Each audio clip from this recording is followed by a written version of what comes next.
Good afternoon, ladies and gentlemen, boys and girls, chemistry students. At this point, I need you to take out your notes, your notebook, wherever you write important information about chemistry. We're going to be continuing on with what we talked about yesterday, which was periodic trends. And if you remember from yesterday, I told you a little story, and I asked you to try to figure out what was going on in the story. I asked you, there's these two guys. Of course, there was Ari. And his friend Ed.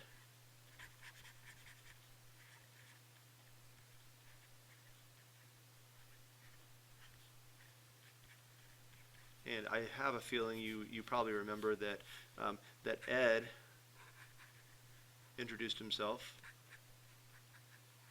as Ed, and Ari, if you remember right, said I see. And you were asked to try to figure out, what does this really mean? What does this really mean? And hopefully today you'll be able to figure that out.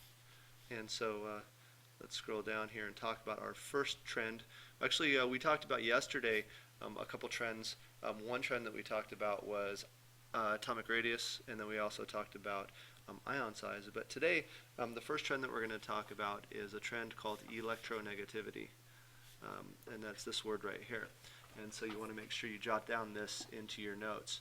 So electronegativity is when you have one atom bonded to another atom. The atom that's more electronegative will actually pull on all the electrons or attract all the electrons from the other atom. You see, when atoms sometimes share electrons in a type of bond called the covalent bond, they don't really share nicely, and they will pull all the electrons towards each other. So make sure you get that definition down. When one atom is bonded to another atom, the more electronegative atom will pull or attract electrons from the other atom. And here's an example. An example would be the water molecule, which we all know as H2O. And so if we had a water molecule, what's going to happen is you're going to have, in this molecule, you have one oxygen. There's the one oxygen, and then you're going to have two hydrogens. And these guys are going to be bonded together to form a molecule like this. Well, it turns out this bond that we're showing here with a single line, that's called a bond right there. It's the atoms sharing electrons. And when they share electrons, they get to be like noble gases, or at least have noble gas electron configuration.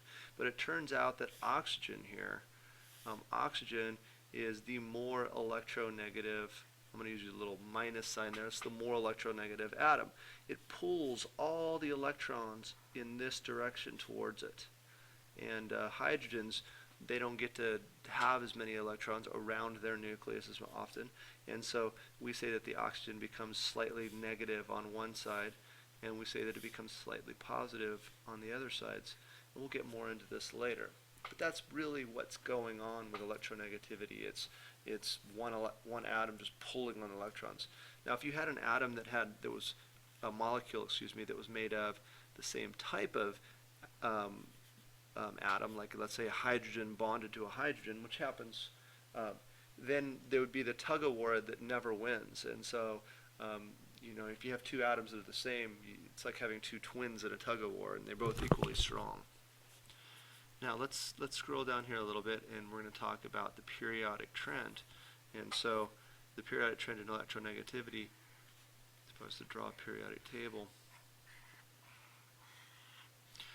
So the periodic trend is as you go down the periodic table, or as you go down a period, it doesn't matter, or excuse me, I said that wrong. As you go down a group, doesn't matter if it's group 1A or group 2A or even 3A or whatever, 8A.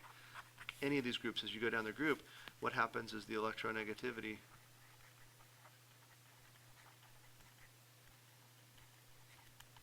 will decrease. The electronegativity decreases down a group. And the reason it decreases down a group is because atoms become bigger and bigger and bigger, as we found out yesterday. And when they become bigger, those electrons way on the outside are easier to remove. The positive pull of the protons in the nucleus, they can't really keep track of all those electrons way on the outside. Okay, And what happens as we go to the right across the periodic table, the trend reverses itself. So if it's increasing down, it's going to increase to the right. Now, this increase stops at group 7A, those halogens. We don't really consider these guys in 8A noble gases. We don't really look at their electronegativity, and mainly the reason why is if we go back up here to our definition, it says when one atom is bonded to another atom. Well, remember those noble gases down here? They don't bond. So, but the halogens, the 7As, they will definitely bond. So we kind of stop at 7A on those electronegativities mostly. There's a super rare occasion when we can have noble gases bonding.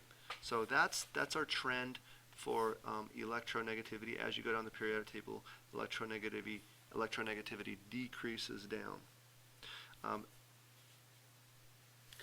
Okay, and now what I'd like you to do is we want you to get out your periodic table and get out the worksheet that we were working on yesterday called periodic trends. And what we're going to do is we're going to skip around a little bit, and we're going to do question number 7 on that worksheet. And question number 7 was asking us to rank the lowest to the highest electronegativity. And I'm going to do A real quickly with you guys, and then I'm going to have the substitute teacher pause the video, and you guys are going to do all of question 7. So it says rank from low to high lithium, carbon, and nitrogen in question number 7A. And so again, as we go down the periodic table, electronegativity decreases going down.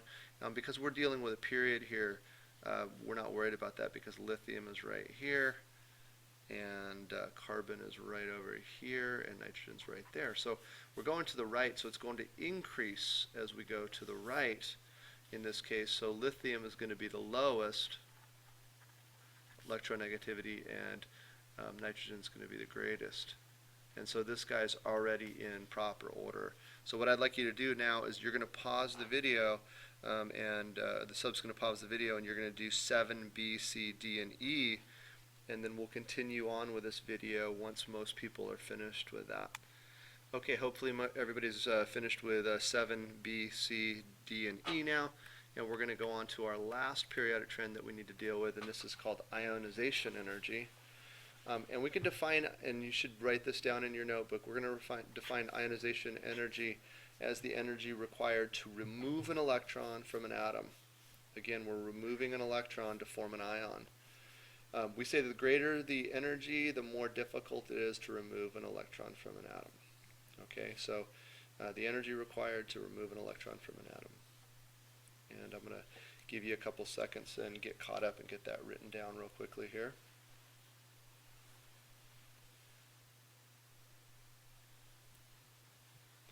Okay, now let's talk the periodic trend that goes along with ionization energy. So I'm going to go ahead and draw a periodic table over here. There's my poorly drawn periodic table. And so the periodic trend, maybe you figure this out by now, but as you go down a group, what's going to happen with ionization energy, this energy required to remove an electron?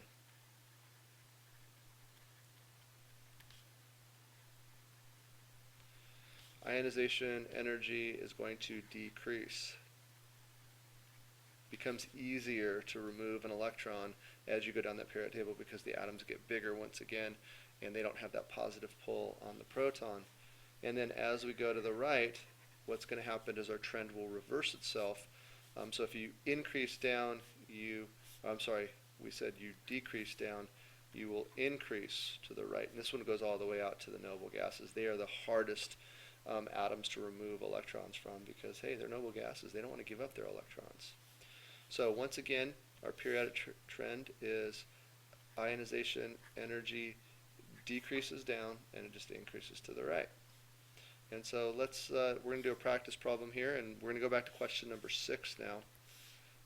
And question number 6 on your worksheet, periodic trends, says rank from lowest to highest the ionization energy, and in part A we're given magnesium, silicon, and sulfur, and we're going to rank them small to great, or small to large. Magnesium is right here on the periodic table. Silicon is right about there, and sulfur is right next to it. So as we're going towards the right, it tells us it's increasing. So magnesium is going to be our smallest, and sulfur is going to be our greatest. It's going to take the most energy to remove an electron from a sulfur. So so there we go. Now what we're going to do is we're going to do question number 6, and then we're going to finish up all the rest of this front of the worksheet. So there's a couple matching questions at the top you need to do, and some multiple choice questions at the bottom you need to do. But I just want to real quickly just summarize all of our trends in one place, and you can write this down if you want to, or you probably already have it written down. So I'm going to summarize all the trends. Remember, as you go down the periodic table, a bunch of different things happen. You have ion size increases. You have atomic radius increases. You have electronegativity.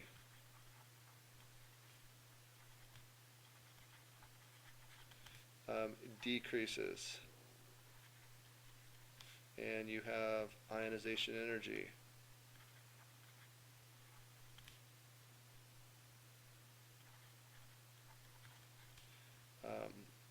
Decreases. And all these trends reverse themselves going to the right. So again, atomic radius increases, ion size increases, electronegativity decreases, ionization energy decreases, and then the trend reverses itself going to the right. Hope you all have a fantastic day.